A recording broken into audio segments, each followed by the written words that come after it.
हमारे YouTube channel SSC exam station में आपका स्वागत है। तो आज हम बीपीएससी शिक्षक भर्ती के लिए जीके जीएस का सीरीज स्टार्ट करने वाले हैं। तो ये आज हमारा पहला क्लास है। तो आइए हम लोग एक एक करके स्टार्ट करते हैं। पहला क्वेश्चन है, अबुल हसन नामक चित्रकार किस शासक का दरबारी था? तो किस शासक का दरबारी था? ये जहांगीर का। क्या? ये जहांगीर का दरबारी था। अगर हम जहांगीर की बात कर लेते हैं तो जहांगीर ने सिखों के पाँचवें गुरु जो है, सिखों के पाँचवें गुरु अर्जुन देव को क्या किए थे? फांसी पर चढ़ा दिए थे। ठीक है। और उसके बाद इनको न्याय की जंजीर के लिए हम लोग याद करते हैं, न्याय की जंजीर के लिए याद करते हैं। और इनके शासनकाल में चित्रकला, क्या? चित्रकला का जो है, चित्रकला का स्वर्ण युग बोला जाता है। इनके शासनकाल को चित्रकला का स्वर्ण युग बोला जाता है। और स्थापत्य कला का जो है, शाहजहां के शासनकाल को जो है स्थापत्य कला का स्वर्ण युग बोला जाता है। और हम अगर अकबर की बात कर लेते हैं तो अकबर के समय में अकबर ने दास प्रथा का अंत किया था। क्या? दास प्रथा का अंत जो है 1562 में किया था। और तीर्थ यात्रा कर, क्या? एक तीर्थ यात्रा कर जो है, तीर्थ यात्रा कर 1562 में समाप्त किया था। और जजिया कर, जो जजिया कर था गैर हिंदुओं पर लगाया जाता था जजिया कर, तो इन्होंने 1563 ईस्वी में इसको जो है समाप्त किया था। और दीन ए इलाही धर्म की इन्होंने स्थापना किया था। कब किया था? ये 1582 में इसमें किया था। दीन ए इलाही धर्म अपनाने वाला एकमात्र हिंदू कौन था? तो कौन था? ये बीरबल था। कौन था? ये बीरबल था। ठीक है। एक बीरबल था जो एकमात्र हिंदू था जो दीन इलाही धर्म की स्थापना किया था। और अकबर का जो राज्याभिषेक हुआ था ये 14 वर्ष की आयु में हुआ था। ठीक है, 14 वर्ष की आयु में हुआ था। अगला देखते हैं। अगला पूछ रहा है कि निम्नलिखित में से किन राज्यों की सीमा बांग्लादेश से मिलती है? तो किन राज्यों की सीमा मिलती है? तो ये सभी राज्यों की सीमा जो है बांग्लादेश से मिलती है। अगर हम त्रिपुरा की बात कर लेते हैं, त्रिपुरा जो है ये 3 ओर से बांग्लादेश से घिरा है। ठीक है, ये 3 ओर से बांग्लादेश से ये घिरा है त्रिपुरा। और असम में जो है माजुली द्वीप जो है असम में है। माजुली द्वीप कहाँ है? ये असम में है। आगे देखते हैं। अगला क्वेश्चन है कि पश्चिमी घाट की निम्नलिखित पहाड़ियों का उत्तर से दक्षिण क्रम में हमको बताना है। तो ये उत्तर से दक्षिण, ठीक है, ये ऊपर क्या है? ये उत्तर हो गया और नीचे दक्षिण हो गया। तो सबसे पहले आएगा ये नीलगिरी। ठीक है, ये नीलगिरी। फिर उसके बाद आएगा अन्नामलाई। ठीक है, ये अन्नामलाई आएगा। फिर इसके बाद आएगा इलायची की पहाड़ियाँ। ये उत्तर से दक्षिण है। ठीक है, तो कौन सा ऑप्शन सही है? ऑप्शन ए सही है। आगे देखते हैं। आगे भगवान महावीर वन्य जीव अभयारण्य किस राज्य में है? तो भगवान महावीर जो है वन्य जीव अभयारण्य कहाँ है? ये गोवा में है। ठीक है, ये गोवा में है। और अगर हम बात कर लेते हैं कर्नाटक में कौन है? एक कर्नाटक में तुंगभद्रा। क्या? तुंगभद्रा है। और एक ठो कौन है? एक भद्रा है, तुंगभद्रा है, फिर एक है भद्रा है, और एक है बादीपुरम। क्या है? बादीपुरम। और अगर हम बिहार की बात कर लेते हैं तो बिहार में कैमूर, क्या है? कैमूर वन्य जीव अभयारण्य है। और उत्तर प्रदेश में 2 है। एक है कौन? एक है दुधवा। ठीक है, एक है दुधवा और एक है चंद्रप्रभा। क्या? एक है चंद्रप्रभा। ये जो है उत्तर प्रदेश में है। आगे देखते हैं। अगला क्वेश्चन है कि ये पूछ रहा है कि वर्षा जल का पीएच मान कितना होने पर हम उसे अम्ल वर्षा की संज्ञा देते हैं? तो कितना देते हैं? एक कब होता है? या तो क्या बोलते हैं, या तो 5, ये ऑप्शन के हिसाब से, नहीं वरना जो 7 से कम होता है वो अम्ल में गिना जाता है। ठीक है, जिसका पीएच मान 7 से कम होता है तो ये है कि 5.5 से कम हो और 3.5 से कम हो। ठीक है, ये अम्ल में गिना जाएगा। अगला है संविधान सभा के लिए चुनाव कब हुआ था? तो कब हुआ था? ये जुलाई अगस्त 1946 में। ऑप्शन बी सही है। ये संविधान सभा के लिए चुनाव हुआ था। संविधान का वह कौन सा भाग है जिसे लागू करवाने के लिए व्यक्ति सीधे उच्चतम न्यायालय में जा सकता है? तो कौन सा भाग है? भाग 3 है। भाग 3 जो है इसे बोलते हैं मौलिक अधिकार। क्या बोलते हैं? मौलिक अधिकार। ठीक है, इसमें जो है मौलिक अधिकार का वर्णन है। और अगर हम भाग 4 की बात कर लेते हैं तो इसमें है नीति निदेशक तत्व। क्या? नीति निदेशक तत्व का वर्णन है जो आयरलैंड की संविधान से लिया गया है। कहाँ? आयरलैंड की संविधान से।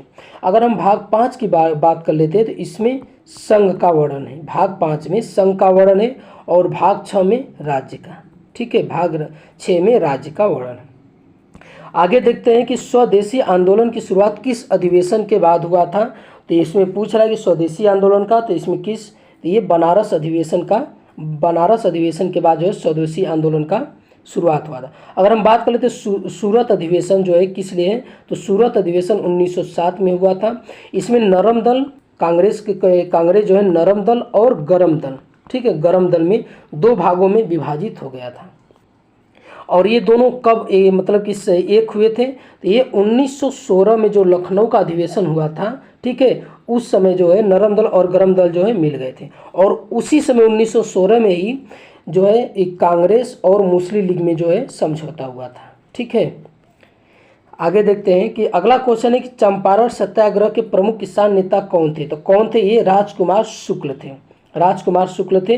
राजकुमार शुक्ल के आग्रह पर ही ये जो गांधी जी थे, ठीक है, गांधी जी थे वो बिहार गए थे और चंपारण सत्याग्रह का नेतृत्व किया था। अगर हम बात कर लेते हैं स्वामी सहजानंद सरस्वती, जो स्वामी सहजानंद सरस्वती थे, इन्होंने अखिल भारतीय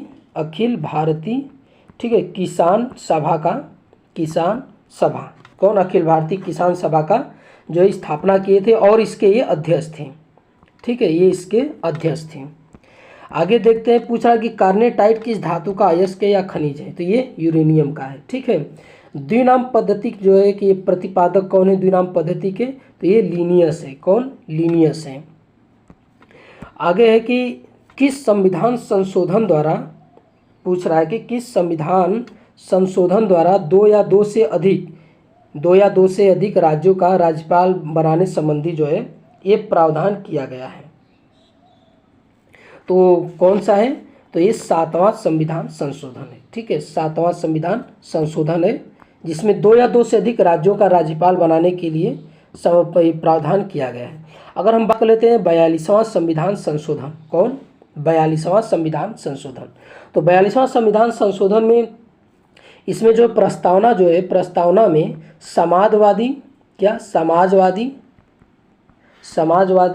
धर्मनिरपेक्ष, ठीक है, धर्मनिरपेक्ष और एकता और अखंडता, क्या, अखंडता, ये शब्द जोड़े गए थे। समाजवादी, धर्मनिरपेक्ष एवं एकता और अखंडता जो है ये 42वें संविधान संशोधन द्वारा जोड़े गए थे। और उसके बाद वन, ठीक है, वन और शिक्षा और जनसंख्या नियंत्रण जो है इनको जो है राज्य सूची से समवर्ती सूची में शामिल किया गया था। अगर हम बात कर लेते हैं 44वां संविधान संशोधन की, 44वें संविधान संशोधन की, तो इसमें जो है जो राष्ट्रीय आपात जो स्थिति है ये जो है आंतरिक, क्या, आंतरिक अशांति के स्थान पे, आंतरिक अशांति के आधार पे जो पहले होता था इसके स्थान पे जो है सैन्य विद्रोह कर दिया गया, क्या, सैन्य विद्रोह के आधार पे अब राष्ट्रीय आपातकाल जो है लागू होगा, ठीक है। और उसके बाद जो संपत्ति का अधिकार था, ठीक है, संपत्ति का अधिकार जो है इनको जो है ये संपत्ति का अधिकार जो है हटा दिया गया और ये 300 के क जो है अनुच्छेद उसे जोड़ दिया गया, इसमें जो है 300 क के अनुच्छेद में जोड़ दिया गया। और उसके बाद जो लोकसभा और विधानसभा के जो कार्यकाल थे ये 6 वर्ष से घटाकर ये 5 वर्ष कर दिए गए थे। पुनः पहले 5 वर्ष था, फिर 6 वर्ष कर दिया गया था, फिर इसको 5 वर्ष कर दिया गया। आगे देखते हैं कि बिहार में पंचायतों की वित्तीय स्थिति का पुनर्विलोकन करने के लिए निम्न में से राज्य वित्त आयोग का गठन करता है, क्या, राज्य जो है वित्त आयोग का गठन करता है। तो कौन करता है, ये राज्यपाल करता है। पूछ रहा है कि गीत गोविंद के रचयिता जयदेव किस शासक के दरबारी थे। तो किस शासक के, ये लक्ष्मण सेन के जो है दरबारी थे। अगर हम बात कर लेते हैं कनिष्क के बारे में बात कर लेते हैं, ये 78 ईस्वी में जो है अपने जो गद्दी पर बैठते हैं और उसी समय जो है ये शक संवत चलाते हैं, ठीक है, शक संवत चलाते हैं जो भारत सरकार द्वारा प्रयोग किया जाता है, ठीक है। और इसी के समय में जो है चौथी जो है बौद्ध संगीति हुई थी और कहाँ हुई थी, ये कश्मीर के कुंडल वन में हुआ था, ठीक है, कुंडल वन में हुआ था। और इसकी जो अध्यक्षता है, इसकी अध्यक्षता जो है ये वसुमित्र ने किया था। कौन किया था? वसुमित्र ने किया था। अगर हम बात कर लेते कनिष्क के दरबारी के जो मुख्य जो लोग थे तो उसमें से क्या कौन थे? एक वसुमित्र थे, ठीक है, वसुमित्र थे। इनकी जो रचना है महाविभास, क्या है? महाविभास, ठीक है। और उसके बाद जो है ये है अश्वघोष, ठीक है, अश्वघोष। अश्वघोष की रचना क्या है? अश्वघोष की रचना का नाम है बुद्धचरित, क्या? बुद्धचरित है। और उसके बाद बात कर लेते हैं नागार्जुन की, ठीक है, नागार्जुन की। नागार्जुन की अगर हम बात कर लेते हैं तो इनकी जो पुस्तक का नाम है माध्यमिक सूत्र, क्या है? माध्यमिक सूत्र जो है इनके पुस्तक का नाम है। ये तीनों पुस्तक जो है बहुत इंपॉर्टेंट है, इनको आप लोग याद कर लीजिए और ये एग्जाम में पूछने के चांस हैं। आगे देखते हैं, आगे पूछा है कि हंटर कमीशन की रिपोर्ट जो है किसके विकास पर जोर दिया गया था? तो किसके विकास पर? ये प्राथमिक शिक्षा के विकास पर जो है जोर दिया गया था। अगला क्वेश्चन है कि भारतीय संविधान के अनुच्छेद 244 जो किससे संबंधित है? तो ये अनुसूचित क्षेत्रों और जनजातीय क्षेत्रों के प्रशासन के संबंध में जो है ये उससे संबंधित है। अगर हम बात कर लेते हैं कि बिहार के पंचायत का मुखिया जो है अपना त्यागपत्र किसको देता है? तो किसको देता है? जिला पंचायत राज पदाधिकारी को देता है। और आगे देखते हैं कि अगला क्वेश्चन है कि निम्नलिखित में से कौन सा देश भू आवेष्टित नहीं है? तो भू आवेष्टित का मतलब कि वो जो विदेश है उसके चारों तरफ लैंड नहीं है, सिर्फ क्या है? किसी तरफ लैंड है या फिर जल जो है या वो समुद्र से घिरा हो या कोई झील हो, यानी जल का एक साइड जल से घिरा हो और बाकी समुद्र से, ये भूमि से घिरा हो। पूरी तरीके से भूमि से नहीं घिरा हो तो कौन है? ये रूस है। रूस जो है पूरी तरीके से भूमि से नहीं घिरा है। और जो बोलीविया और अफगानिस्तान है और मंगोलिया है, ये तीनों जो देश है ये पूरी तरीके से भूमि से घिरे हुए, इनकी जो सीमा है चारों तरफ जो है भूमि है, ठीक है। किस बौद्ध संगीति के दौरान जो है विनय पिटक एवं सूत पिटक की रचना हुई है? तो किस बौद्ध संगीति के दौरान हुई है? ये प्रथम बौद्ध संगीति है, उसके दौरान ये दोनों की रचना हुई है, विनय पिटक और सूत पिटक। आगे है कि 1937 के विधान प्रांतीय चुनाव के बाद कांग्रेस ने कुल कितने प्रांतों में सरकारें बनाई थी? तो कितने? ये 8 प्रांतों में जो है सरकारें बनाई थी। तो उनको कौन कौन से प्रांत थे? उनमें से एक बॉम्बे है, ठीक है, बॉम्बे है, मद्रास है, ठीक है, मद्रास है, और एक मध्य प्रांत है, मध्य प्रांत है, और उसके बाद है संयुक्त प्रांत है, ठीक है, ये संयुक्त प्रांत है, और उत्तर पश्चिम सीमांत प्रांत है, ठीक है, उत्तर पश्चिम सीमांत प्रांत है, ठीक है। और उसके बाद है बिहार है, उसमें से एक बिहार है, उड़ीसा है, कौन है? उड़ीसा है, और उसके बाद है असम, 8वां है असम। ये 8 राज्यों में जो है कांग्रेस ने अपनी सरकार बनाई थी। और बाकी जो 3 राज्य थे वहाँ पे कौन सा सरकार कौन बनाए थे? ये मुस्लिम लीग ने अपना सरकार बनाई थी। और बोला कि अगला कि एक एंजाइम का सिद्धांत किसने दिया था? तो ये कौन दिया था? बीडल एवं टैटम ने। कौन? बीडल एवं टैटम ने दिया था। आगे क्वेश्चन है कि आपको सुमेलित करना है। आगे एक शब्द है इरेप्सिन। इरेप्सिन जो क्या करता है? ठीक है, इरेप्सिन जो है इरेप्सिन जो है पॉलीपेप्टाइड को अमीनो अम्ल में बदलता है, ठीक है। इरेप्सिन जो है पॉलीपेप्टाइड को अमीनो अम्ल में बदलता है। अगर हम माल्टेज की बात करते हैं तो माल्टेज जो है माल्टोज को ग्लूकोज में बदलता है। और उसके बाद लाइपेज जो है ये शेष वसाओं को वसी अम्ल तथा ग्लिसरॉल में बदलता है। और सुक्रोज जो है सुक्रोज को फ्रक्टोज में बदलता है, ठीक है। ये है ऑप्शन डी सही, ए का 3 और बी का 1, ठीक, तो ये ऑप्शन डी सही है आपका। आगे पदार्थ का परमाणविक सिद्धांत सर्वप्रथम किसने दिया था? तो किसने दिया था? ये जॉन डाल्टन ने दिया था। अगर हम रदरफोर्ड की बात करते हैं तो इन्होंने प्रोटॉन की खोज की थी, ठीक है। और जे थॉमसन ने ये इलेक्ट्रॉन की खोज की थी, किया इलेक्ट्रॉन ने, ठीक। और उसके बाद बात कर लेते हैं अगर न्यूट्रॉन की, तो न्यूट्रॉन की जो है चैडविक ने किया था। कौन? चैडविक ने, ठीक। अगला क्वेश्चन है कि धान से निकलने वाली जो गैस है कौन सी है? तो धान से जो निकलने वाली जो गैस है, यानी जब धान रोपा जाता है जो दलदल होता है उसमें से जो गैस निकलती है बुलबुले के रूप में, तो कौन सी गैस होती है? तो ये मीथेन गैस होती है। और मीथेन एक और पूछता है कि जो पशु है जब जुगलबंदी करते हैं तो जब जुगलबंदी करते हैं तो कौन से जो नहीं जुगलबंदी नहीं सॉरी गुलाबबंदी, ठीक है, गुलाबबंदी उसे बोलते हैं। तो जब करते हैं यानी देहाती भाषा में उसे बोले कि पगुरी, ठीक है, जब करते हैं तो उनमें कौन सी गैस निकलती है, तो ये मेथेन गैस निकलती है। वो भी एग्जाम में पूछा गया है। गुरुत्वाकर्षण बल निम्नलिखित में से किस स्थान पर सबसे ज़्यादा होता है, तो किस स्थान पर ये ध्रुवों पर सबसे ज़्यादा होता है। और सबसे कम कहाँ होता है, तो ये विषुवत रेखा पर सबसे कम होता है। आगे देखते हैं, आगे आपको सूची 1 और सूची 2 से मिलान करना है, ठीक है। तो विटामिन B1 को किस नाम से जानते हैं, ये थायमीन के नाम से जानते हैं। और अगर हम विटामिन E की बात कर लेते हैं, इसको टोकोफेराल के नाम से जानते हैं। और विटामिन K को फाइलोक्विनोन के नाम से जानते हैं। और विटामिन B3 को निकोटीन के नाम से जानते हैं। तो आइए देखते हैं ऑप्शन कौन सा है, ए का 3, तो इसमें ए का 3 ये है, और बी का 2 हो गया, और सी का ये 4 है। तो कौन है इसमें से, ऑप्शन ए सही है। आगे देखते हैं कि ध्वनि की चाल निर्वात में कितना होता है, तो ध्वनि की चाल जो है निर्वात में कितना होता है, ये 0 होती है निर्वात में। अगला क्वेश्चन है कि एक वर्णांत पुरुष व सामान्य महिला की संतानों में पुत्रों के वर्णांत होने की संभावना कितना है, तो ये कितना होता है, ये 0% होता है, ठीक है। आगे देखते हैं, एक भारत श्रेष्ठ भारत अभियान जो है भारत के किस मंत्रालय द्वारा चलाया गया है, तो किस मंत्रालय, सूचना और प्रसारण मंत्रालय द्वारा एक भारत श्रेष्ठ भारत जो अभियान है ये सूचना और प्रसारण मंत्रालय द्वारा चलाया गया है। आगे है कि सूची 1 और सूची 2 से हमको मिलान करना है, सूची 1 और सूची 2 से हमको मिलान करना है। तो उष्णकटिबंधीय वन जो है ये कौन है, ये साइलेंट वैली से जाएगा आपका। शंकु वृक्ष जो है हिमाचल में, और कच्छ वनस्पति जो है सुंदरबन, और पतझड़ वन है जो राजस्थान, ठीक है, ये पतझड़ जो वन है राजस्थान। तो ऑप्शन कौन सा सही है, ए का डी, ए का 4 है, मतलब ये ऑप्शन डी सही है। आगे देखते हैं कि नेपाल की सीमा को स्पर्श करने वाले बिहार के जिलों का समूह बताएं। इसमें सबसे पूछ रहा है कि जो बिहार के जिले कौन से जो नेपाल की सीमा से आपको स्पर्श करता है। तो इसमें आपको मैप का यूज़ करना होगा। तो आप एक बार पूरा मैप देख जाइए कि बिहार के जितने ज़िले हैं, कौन कौन से ज़िले हैं जो नेपाल से लगते हैं, और बिहार की जो सीमा है किस किस देश से लगती है, और बिहार की जो सीमा है भारत के अन्य राज्यों से किस राज्य से लगता है। तो ये आप लोग एक बार मैप में पूरा देख लीजिएगा। तो इनमें से जो ऑप्शन होगा, ऑप्शन ए सही है।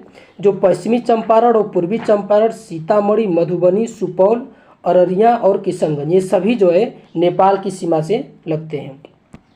अगला है कि पखुई वन्य जीव अभयारण्य कहाँ है, तो ये पखुई जो वन्य जीव अभयारण्य है ये अरुणाचल प्रदेश में है, ठीक है। अगर हम बात कर लेते हैं कि मणिपुर में जो है किबुल लामजाओ कौन पाया जाता है, कौन सा, किबुल, ठीक है, किबुल लामजाओ। यहीं पे जो है एक तैरता हुआ जो है एक उद्यान पाया जाता है, तैरता हुआ उद्यान जो है किबुल लामजाओ में ही पाया जाता है। और अगर हम बात कर लेते हैं कि मिजोरम, ठीक है, मिजोरम में जो है ये डंपा